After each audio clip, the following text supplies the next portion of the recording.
Chapter 33 of the Life and Adventures of Martin Chuzzlewit. Further proceedings in Eden, and a proceeding out of it. Martin makes a discovery of some importance. From Mr. Moodle to Eden is an easy and natural transition. Mr. Moodle, living in the atmosphere of Miss Pecksniff's love, dwelt, if he had but known it, in a terrestrial paradise. The thriving city of Eden was also a terrestrial paradise, upon the showing of its proprietors. The beautiful Miss Pecksniff might have been poetically described as a something too good for man in his fallen and degraded state. That was exactly the character of the thriving city of Eden, as poetically heightened by Zephaniah Scadder, General Choke, and other worthies, part and parcel of the talons of that great American eagle, which is always airing itself sky high in purest ether, and never, no never, never tumbles down with draggled wings into the mud.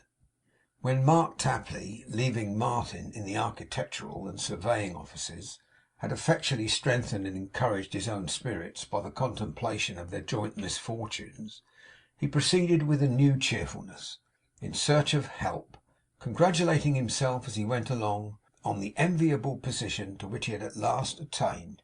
"I used to think sometimes," said Mr. Tapley, "as a desolate island would suit me, but I should only have had myself to provide for there, and being naturally an easy man to manage, there wouldn't have been much credit in that.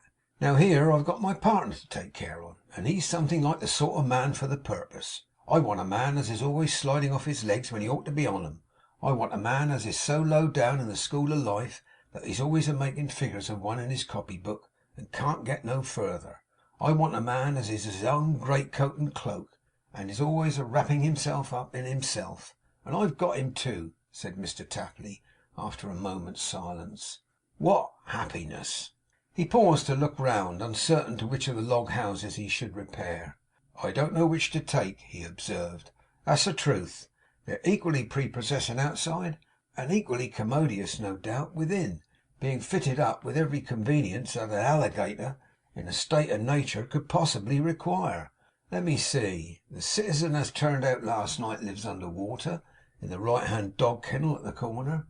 I don't want to trouble him if I can help it, poor man, for he is a melancholy object, a regular settler in every respect. There's a house with a winder, but I'm afraid of their being proud. I don't know whether a door ain't too aristocratic, but here goes for the first one." He went up to the nearest cabin, and knocked with his hand. Being desired to enter, he complied. "Neighbour," said Mark, "for I am a neighbour, though you don't know me, I've come a begging. Hallo! Ha! Lo! I am a bed and dreaming." He made this exclamation on hearing his own name pronounced, and finding himself clasped about the skirts by two little boys, whose faces he had often washed, and whose suppers he had often cooked on the board of that noble and fast sailing line of packet ship, the Screw. "My eyes is wrong," said Mark. "I don't believe 'em. That ain't my fellow passenger yonder, and nursing her little girl, who I am sorry to see is so delicate. And that ain't her husband as come to New York to fetch her. Nor these," he added, looking down upon the boys, "ain't them two young shavers as was so familiar to me, though they are uncommon like 'em. That I must confess." The woman shed tears in very joy to see him. The man shook both his hands and would not let them go. The two boys hugged his legs. The sick child in the mother's arms stretched out her burning little fingers, and muttered in her hoarse dry throat his well remembered name. It was the same family sure enough, altered by the salubrious air of Eden, but the same. "This is a new sort of morning call," said Mark, drawing a long breath. "Strikes one all of a heap. Wait a little bit. I'm a coming round fast. That'll do. These gentlemen ain't my friends. Are they on the visiting list of the house?" The inquiry referred to certain gaunt pigs who had walked in after him, and were much interested in the heels of the family. As they did not belong to the mansion, they were expelled by the two little boys. "I ain't superstitious about toads," said Mark, looking round the room, "but if you could prevail upon the two or three I see in company to step out at the same time, my young friends, I think they'd find the open air refreshing. Not that I at all object to 'em. A very handsome animal is a toad," said Mr. Tapley, sitting down upon a stool. "Very spotted, very like a particular type of old gentleman about the throat, very bright eyed, very cool, very slippy, but one sees 'em to the best advantage out of doors, perhaps.' While pretending with such talk as this to be perfectly at his ease, and to be the most indifferent and careless of men, Mark Tapley had an eye on all around him. The wan and meagre aspect of the family, the changed looks of the poor mother, the fevered child she held in her lap, the air of great despondency and little hope of everything, were plain to him, and made a deep impression on his mind. He saw it all as clearly and quickly as with his bodily eyes he saw the rough shelves, supported by pegs driven between the logs, of which the house was made; the flour cask in the corner, serving also for a table; the blankets, spades, and other articles against the wall; the damp that blotched the ground, or the crop of vegetable rottenness in every crevice of the hut. 'How is it that you've come here?' asked the man, when their first expressions of surprise were over. 'Why, we come by the steamer last night,' replied Mark. 'Our intention is to make our fortunes with punctuality and dispatch, and to retire upon our property as soon as ever it's realised. But how are you all? You're looking noble.' 'We are but sickly now,' said the poor woman, bending over her child, 'but we shall do better when we are seasoned to the place.'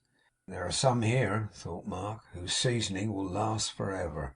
But he said cheerfully, 'Do better, to be sure you will. We shall all do better. What we've got to do is to keep up our spirits, and be neighbourly. We shall come all right in the end, never fear.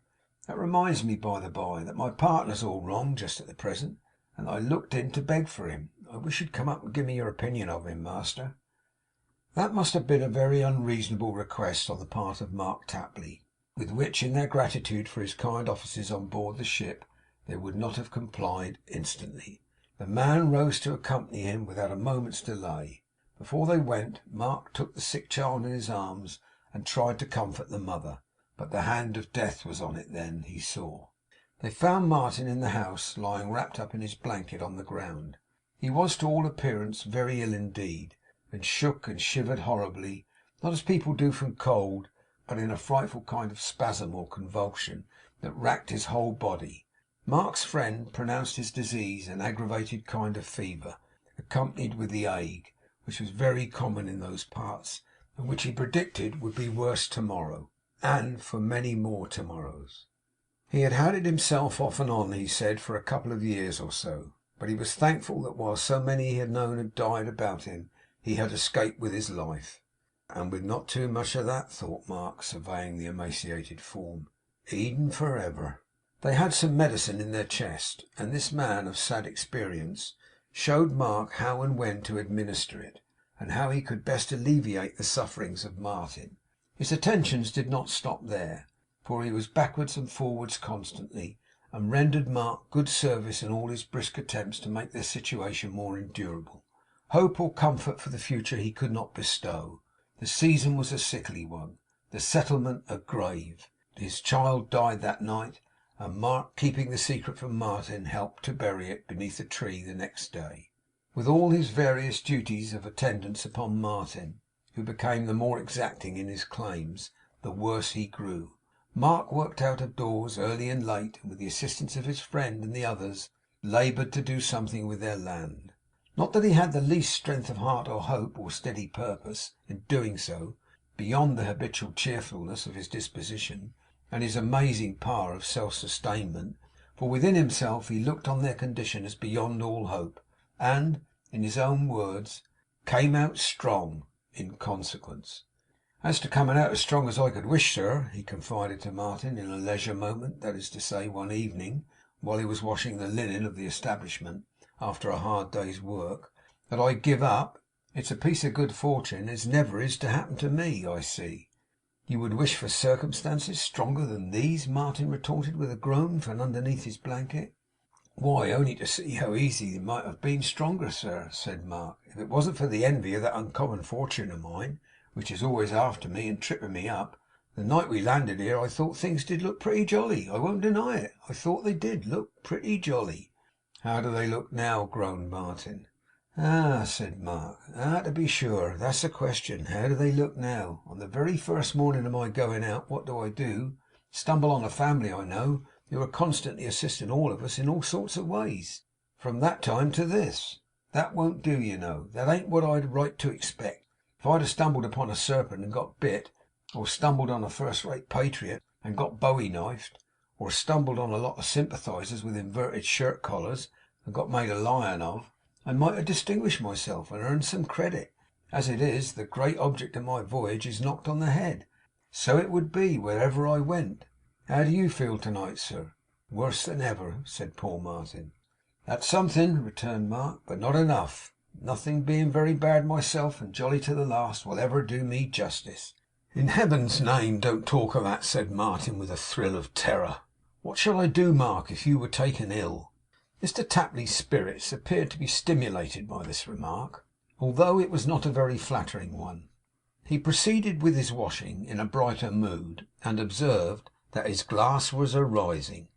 'There's one good thing in this place, sir,' said Mr Tapley, scrubbing away at the linen, 'as disposes me to be jolly, and that is, that it's a regular little United States in itself. There's 2 or 3 American settlers left, and they coolly comes over one, even here, sir, as if it were the wholesomest, loveliest spot in the world. But they're like the cock that went and hid himself to save his life, and was found out by the noise he made. They can't help crowing. They was born to do it, and do it they must, whatever comes of it.' Glancing from his work out at the door as he said these words, Mark's eyes encountered a lean person in a blue frock and a straw hat, with a short black pipe in his mouth, and a great hickory stick studded all over with knots in his hand, who, smoking and chewing as he came along, and spitting frequently, recorded his progress by a train of decomposed tobacco on the ground. 'Here's one on 'em!' cried Mark. 'Hannibal Chollop.' 'Don't let him in,' said Martin feebly. 'He won't want any letting in,' replied Mark. 'He'll come in, sir.' Which turned out to be quite true, for he did. His face was almost as hard and knobby as his stick, and so were his hands. His head was like an old black hearth broom. He sat down on the chest with his hat on, and crossing his legs and looking up at Mark, said, without removing his pipe, 'Well, Mr Co., and how do you get along, sir?' It may be necessary to observe that Mr Tapley had gravely introduced himself to all strangers by that name. 'Pretty well, sir, pretty well,' said Mark. 'If this ain't Mr Chuzzlewit, ain't it?' exclaimed the visitor. 'How do you get along, sir?' Martin shook his head and drew the blanket over it involuntarily, for he felt that Hannibal was going to spit, and his eye, as the song says, was upon him. 'You need not regard me, sir,' observed Mr Chollop complacently. 'I am fever proof, and likewise augur.' 'Mine was a more selfish motive,' said Martin, looking out again. 'I was afraid you were going to—' 'I can calculate my distance, sir,' returned Mr Chollop, 'to an inch.' With a proof of which happy faculty he immediately favoured him. 'I require, sir,' said Hannibal, 2 foot clear in a circular direction, and can engage myself to keep within it. I have gone 10 foot in a circular direction, but that was for a wager.' 'I hope you won it, sir,' said Mark. 'Well, sir, I realise the stakes,' said Chollop. 'Yes, sir.' He was silent for a time, during which he was actively engaged in the formation of a magic circle round the chest on which he sat. When it was completed, he began to talk again. 'How do you like our country, sir?' he inquired, looking at Martin. 'Not at all,' was the invalid's reply. Chollop continued to smoke without the least appearance of emotion, until he felt disposed to speak again. That time at length arriving, he took his pipe from his mouth and said, 'I am not surprised to hear you say so. It requires an elevation and a preparation of the intellect. The mind of man must be prepared for freedom, Mr Co.' He addressed himself to Mark, because he saw that Martin, who wished him to go, being already half mad with feverish irritation, which the droning voice of this new horror rendered almost insupportable, had closed his eyes and turned on his uneasy bed. 'A little bodily preparation wouldn't be amiss either, would it, sir?' said Mark, 'in the case of a blessed old swamp like this?' 'Do you consider this a swamp, sir?' inquired Chollop gravely. 'Why, yes, sir,' returned Mark. 'I haven't a doubt about it myself.' 'The sentiment is quite European,' said the Major, 'and does not surprise me. What would your English millions say to such a swamp in England, sir?' 'They'd say it was an uncommon nasty one, I should think,' said Mark, 'and that they would rather be inoculated for fever in some other way.' 'European,' remarked Chollop, with a sardonic pity. 'Quite European.' And there he sat, silent and cool, as if the house were his, smoking away like a factory chimney. Mr Chollop was, of course, one of the most remarkable men in the country. but he really was a notorious person besides. He was usually described by his friends in the South and West as a splendid sample of our native raw material, sir, and was much esteemed for his devotion to rational liberty, for the better propagation whereof he usually carried a brace of revolving pistols in his coat pocket, with 7 barrels apiece. He also carried among other trinkets a sword stick, which he called his tickler, and a great knife, which, for he was a man of a pleasant turn of humour, he called Ripper, in allusion to its usefulness as a means of ventilating the stomach of any adversary in close contest. He had used these weapons with distinguished effect in several instances, all duly chronicled in the newspapers, and was greatly beloved for the gallant manner in which he had jobbed out the eye of one gentleman as he was in the act of knocking at his own street door. Mr Chollop was a man of a roving disposition, and in any less advanced community might have been mistaken for a violent vagabond.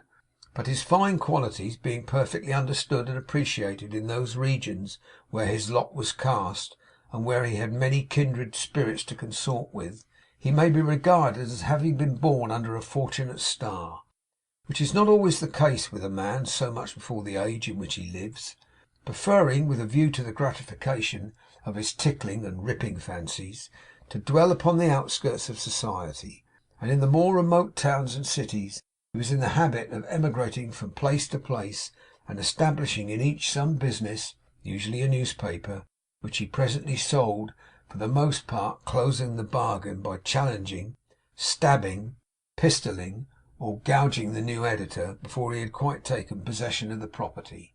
He had come to Eden on a speculation of this kind, but had abandoned it, and was about to leave. He always introduced himself to strangers as a worshipper of freedom, was the constant advocate of lynch law and slavery, and invariably recommended both in print and speech the tarring and feathering of any unpopular person who differed from himself. He called this planting the standard of civilization in the wilder gardens of my country. There is little doubt that Chollop would have planted this standard in Eden at Mark's expense, in return for his plainness of speech, for the genuine freedom is dumb save when she vaunts herself, but for the utter desolation and decay prevailing in the settlement, and his own approaching departure from it. As it was, he contented himself with showing Mark one of the revolving pistols, and asking him what he thought of that weapon. 'It ain't long since I shot a man down with that, sir, in the state of Illinois,' observed Chollop. 'Did you indeed?' said Mark, without the smallest agitation. 'Very free of you, and very independent.' 'I shot him down, sir,' pursued Chollop, 'for asserting in the Spartan Portico, a tri-weekly journal, that the ancient Athenians went ahead of the present Loco-Foco ticket.' 'And what's that?' asked Mark. 'European not to know,' said Chollop, smoking placidly. 'European quite.' After a short devotion to the interests of the magic circle, he resumed the conversation by observing, 'You won't half feel yourself at home in Eden now?' 'No,' said Mark, 'I don't.' 'You miss the imposts of your country. You miss the house dues,' observed Chollop. 'And the houses rather,' said Mark. 'No window dues here, sir,' observed Chollop. 'And no windows to put 'em on,' said Mark. 'No stakes, no dungeons, no blocks, no racks, no scaffolds, no thumbscrews, no pikes, no pillories,' said Chollop. 'Nothing but revolvers and bowie knives,' returned Mark. 'And what are they? Not worth mentioning.' The man who had met them on the night of their arrival came crawling up at this juncture, and looked in at the door. 'Well, sir,' said Chollop, 'how do you get along?' He had considerable difficulty in getting along at all, and said as much in reply. 'Mr Cole and me, sir,' observed Chollop, 'are disputating a piece. He ought to be slicked up pretty smart to disputate between the old world and the new, I do expect.' 'Well,' returned the miserable shadow, 'so he had.' 'I was merely observing, sir,' said Mark, addressing this new visitor, 'that I looked upon the city in which we have the honour to live as being swampy. What's your sentiments?' 'I opinionate it is moist, perhaps, at certain times,' returned the man. 'But not as moist as England, sir,' cried Chollop, with a fierce expression on his face. 'No, no. Oh, no. Oh, not as moist as England, let alone its institutions,' said the man. 'I should hope there ain't a swamp in all Ameriky as don't whip that small island into mush and molasses,' observed Chollop decisively. 'You bought slick, straight, and right away of Scadder, sir?' to Mark. He answered in the affirmative. Mr Chollop winked at the other citizen. Scadder is a smart man, sir. He is a rising man. He is a man as will come up'ards right side up, sir. Mr Chollop winked again at the other citizen. He should have his right side very high up if I had my way, said Mark. As high up as the top of a good tall gallows, perhaps. Mr Chollop was so delighted at the smartness of his excellent countryman having been too much for the Britisher, and at the Britishers resenting it, that he could contain himself no longer, and broke forth in a shout of delight. But the strangest exposition of this ruling passion was in the other, the pestilence-stricken, broken, miserable shadow of a man who derived so much entertainment from the circumstance that he seemed to forget his own ruin in thinking of it, and laughed outright when he said that Scadder was a smart man, and had drawed a lot of British capital that way, as sure as sun up. After a full enjoyment of this joke, Mr Hannibal Chollop sat smoking and improving the circle, without making any attempts either to converse or take leave, apparently labouring under the not uncommon delusion that for a free and enlightened citizen of the United States to convert another man's house into a spittoon for 2 or 3 hours together was a delicate attention, full of interest and politeness, of which nobody could ever tire. At last he rose. "I'm a going easy," he observed. Mark entreated him to take particular care of himself. "Afore I go," he said sternly, "I've got a leetle word to say. You are darnation cute, you are." Mark thanked him for the compliment. "But you are much too cute to last. I can't conceive of any spotted painter in the bush as ever was so riddled through and through as you will be, I bet." "What for?" asked Mark. "We must be cracked up, sir," retorted Chollop in a tone of menace. "You are not now in a despotic land. We are a model to the airth, and must be jist cracked up, I tell you." "What, I speak too free, do I?" cried Mark. "I'd have drawed upon a man and fired upon a man for less," said Chollop, frowning. "I have known strong men obleeged to make themselves uncommon scarce for less. I have knowed men lynched for less, beaten into punkin sauce for less, by an enlightened people. We are the intellect and virtue of the earth, the cream of human nature, and the flower of moral force. Our backs is easy rise. We must be cracked up or they rises, and we snarls, we shows our teeth. I tell you, fierce, you'd better crack us up, you had." After the delivery of this caution, Mr Chollop departed with Ripper, Tickler, and the revolvers, all ready for action on the shortest notice. "Come out from under the blanket, sir," said Mark. "He's gone. What's this?" he added softly, kneeling down to look into his partner's face, and taking his hot hand. "What's come of all that chattering and swaggering? He's wandering in his mind tonight, and don't know me." Martin indeed was dangerously ill, very near his death. He lay in that state many days, during which time Mark's poor friends, regardless of themselves, attended him. Mark, fatigued in mind and body, working all the day and sitting up at night, worn with hard living and the unaccustomed toil of his new life, surrounded by dismal and discouraging circumstances of every kind, never complained or yielded in the least degree.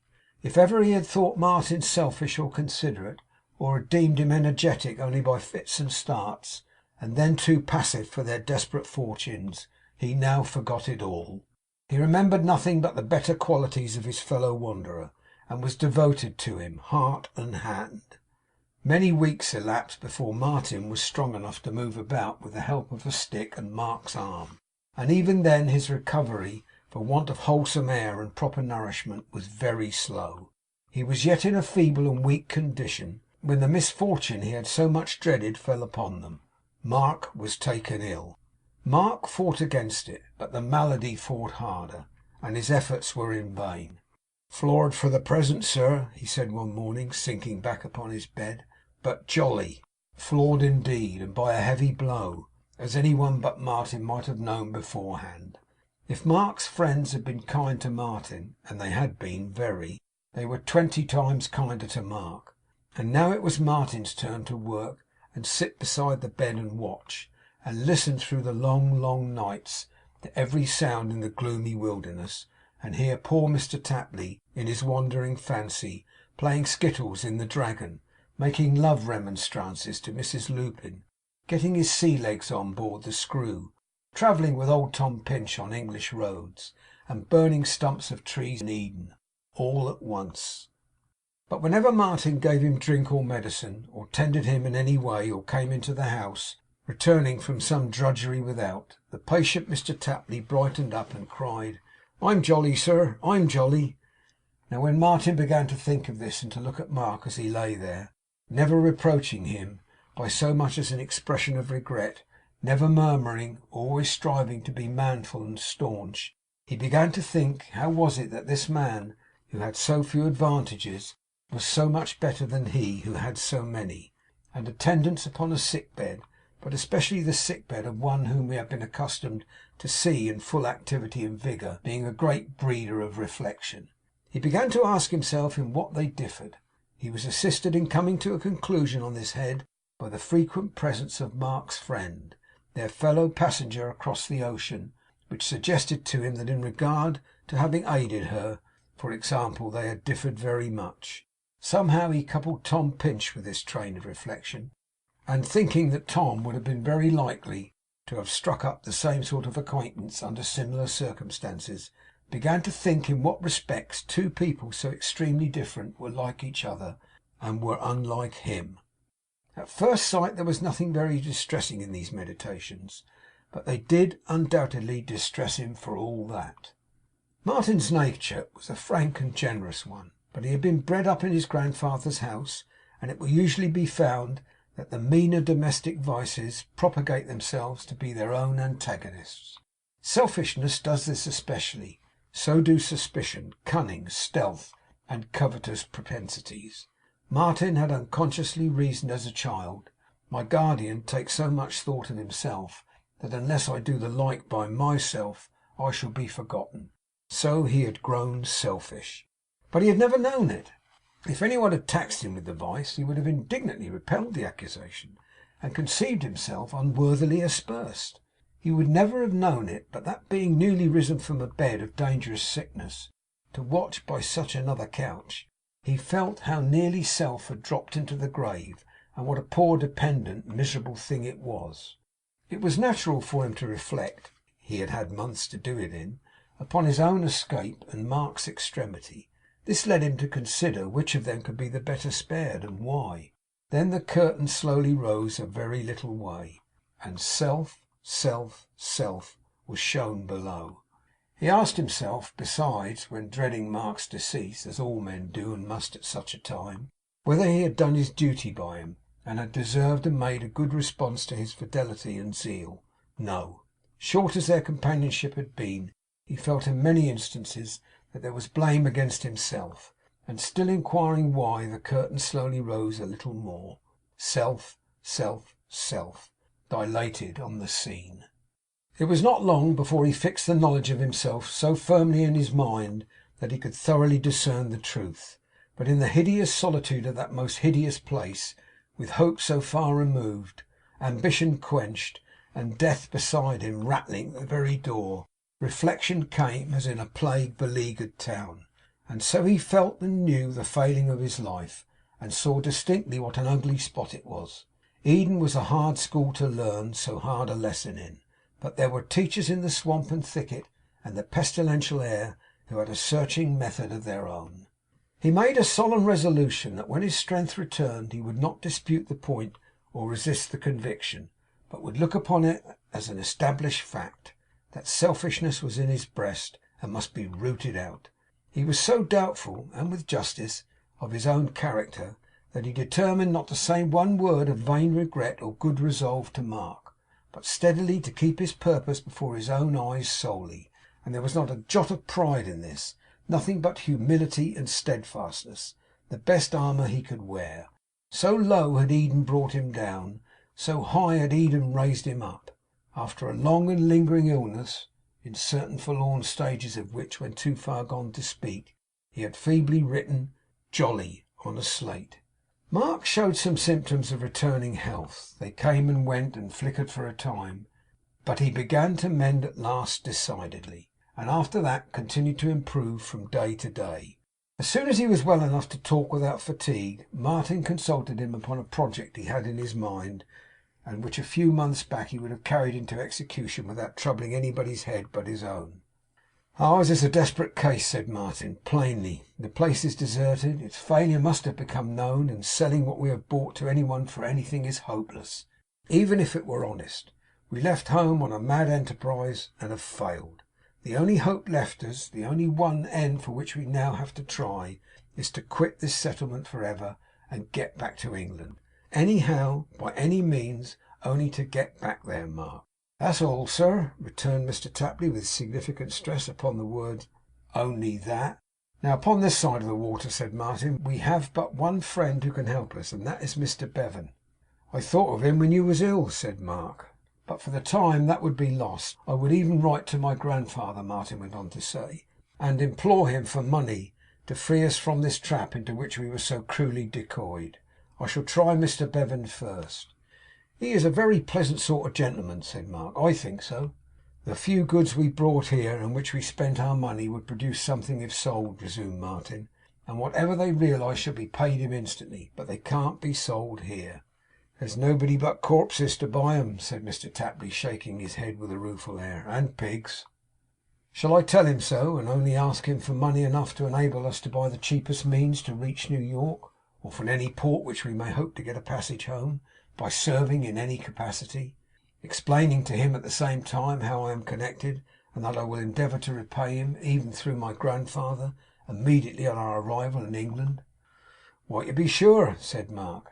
He can only say no, and he may say yes, if you don't mind trying him, sir. Mind! exclaimed Martin. I am to blame for coming here. I would do anything to get away. I grieve to think of the past. If I had taken your opinion sooner, Mark, we never should have been here, I am certain. Mr Tapley was very much surprised at this admission, but protested with great vehemence that they would have been there all the same, and that he had set his heart upon coming to Eden from the first word he ever heard of it. Martin then read him a letter to Mr Bevan, which he had already prepared. It was frankly and ingeniously written, and described their situation without the least concealment, plainly stated the miseries they had undergone, and preferred their request in modest but straightforward terms. Mark highly recommended it, and they determined to dispatch it by the next steamboat going the right way that might call to take in wood at Eden, where there was plenty of wood to spare. Not knowing how to address Mr Bevan at his own place of abode, Martin superscribed it to the care of the memorable Mr Norris of New York, and wrote upon the cover an entreaty that it might be forwarded without delay. More than a week elapsed before a boat appeared, but at length they were awakened very early one morning by the high pressure snorting of the Eso Slodge, named after one of the most remarkable men in the country, who had been very eminent somewhere. Hurrying down to the landing place, they got it safe on board, and waiting anxiously to see the boat depart, stopped up the gangway. An instance of neglect which caused the captain of the Eso Slodge to wish he might be sifted fine as flour and whittled small as chips, that if they didn't come off that there fixing right smart too, he'd spill 'em in the drink, whereby the captain metaphorically said he'd throw them in the river. They were not likely to receive an answer for 8 or 10 weeks at the earliest. In the meantime they devoted such strength as they had to the attempted improvement of their land, to clearing some of it and preparing it for useful purposes. Monstrously defective as their farming was, still it was better than their neighbours', for Mark had some practical knowledge of some matters, and Martin learned off him, whereas the other settlers who remained upon the putrid swamp, a mere handful, and those withered by disease, appeared to have wandered there with the idea that husbandry was the natural gift of all mankind. They helped each other after their own manner in these struggles and in all others, but they worked as hopelessly and sadly as a gang of convicts in a penal settlement. Often at night, when Mark and Martin were alone and lying down to sleep, they spoke of home, familiar places, houses, roads, and people whom they knew, sometimes in the lively hope of seeing them again, and sometimes with a sorrowful tranquillity, as if that hope were dead. It was a source of great amazement to Mark Tapley to find, pervading all these conversations, a singular alteration in Martin. I don't know what to make of him, he thought one night. He ain't what I supposed. He don't think of himself half as much. I'll try him again. Asleep, sir? No, Mark. Thinking of home, sir? Yes, Mark. So was I, sir. I was a wondering how Mr Pinch and Mr Pecksniff gets on now. Poor Tom!' said Martin thoughtfully. 'Weak-minded man, sir,' observed Mr Tapley. 'Plays the organ for nothing, sir. Takes no care of himself.' 'I wish he took a little more indeed,' said Martin, 'though I don't know why I should. We shouldn't like him half as well, perhaps.' 'He gets put upon, sir,' hinted Mark. 'Yes,' said Martin, after a short silence. 'I know that, Mark.' He spoke so regretfully that his partner abandoned the theme, and was silent for a short time, until he had thought of another. 'Ah, sir!' said Mark, with a sigh. 'Dear me, you ventured a good deal for a young lady's love.' 'I'll tell you what, I'm not so sure of that, Mark,' was the reply, so hastily and energetically spoken, that Martin sat up in his bed to give it. 'I begin to be far from clear upon it. You may depend upon it that she is very unhappy. She has sacrificed her peace of mind. She has endangered her interests very much. She can't run away from those who are jealous of her and opposed to her, as I have done. She has to endure, Mark, to endure without the possibility of action. Poor girl! I begin to think she has more to bear than I ever had. 'Pon my soul, I do.' Mr Tapley opened his eyes wide in the dark, but did not interrupt. 'And I'll tell you a secret, Mark,' said Martin, 'since we are upon this subject. That ring.' 'Which ring, sir?' Mark inquired, opening his eyes still wider. 'The ring she gave me when we parted, Mark. She bought it. Bought it knowing I was poor and proud. Heaven help me, proud! And wanted money.' 'Who says so, sir?' asked Mark. 'I say so. I know it. I thought of it, my good fellow, hundreds of times, while you were lying ill; and like a beast I took it from her hand and wore it on my own, and never dreamed of this even at the moment when I parted with it, when some faint glimmering of the truth might surely have possessed me. But it's late,' said Martin, checking himself, 'and you are weak and tired, I know. You only talk to cheer me up. Good night. God bless you, Mark.' 'God bless you, sir. But I'm regularly defrauded,' thought Mr Tapley, turning round with a happy face. 'It's a swindle. I never entered for this sort of service. There'll be no credit in being jolly with him.' Time wore on, and other steamboats, coming from the point on which their hopes were fixed, arrived to take in wood, but still no answer to the letter. Rain, heat, foul slime, and noxious vapour, with all the ills and filthy things they bred, prevailed. The earth, the air, the vegetation, and the water that they drank, all teemed with deadly properties. Their fellow passenger had lost 2 children long before, and buried now her last. Such things are much too common to be widely known or cared for. Smart citizens grow rich, and friendless victims smart and die, and are forgotten. That is all. At last a boat came panting up the ugly river, and stopped at Eden. Mark was waiting at the wood hut when it came, and had a letter handed to him from on board. He bore it off to Martin. They looked at one another, trembling. 'It feels heavy,' faltered Martin, and opening it, a little roll of dollar notes fell out upon the ground. What either of them said or did or felt at first, neither of them knew. All Mark could ever tell was, that he was at the river's bank again, out of breath, before the boat had gone, inquiring when it would retrace its track and put in there. The answer was, in 10 or 12 days, notwithstanding which they began to get their goods together, and to tie them up that very night. When this stage of excitement was past, each of them believed (they found this out in talking of it afterwards) that he would surely die before the boat returned. They lived, however, and it came, after the lapse of 3 long crawling weeks. At sunrise on an autumn day they stood upon her deck. 'Courage! We shall meet again,' cried Martin, waving his hands to 2 thin figures on the bank. 'In the old world.' 'Or in the next one,' added Mark below his breath. 'To see them standing side by side, so quiet, is almost the worst of all.' They looked at one another as the vessel moved away, and then looked backward at the spot from which it hurried fast. The log house with the open door and drooping trees about it, the stagnant morning mist and red sun dimly seen beyond, the vapour rising up from land and river, the quick stream making the loathsome banks it washed more flat and dull. How often they returned in dreams! How often it was happiness to wake and find them shadows that had vanished! End of chapter 33.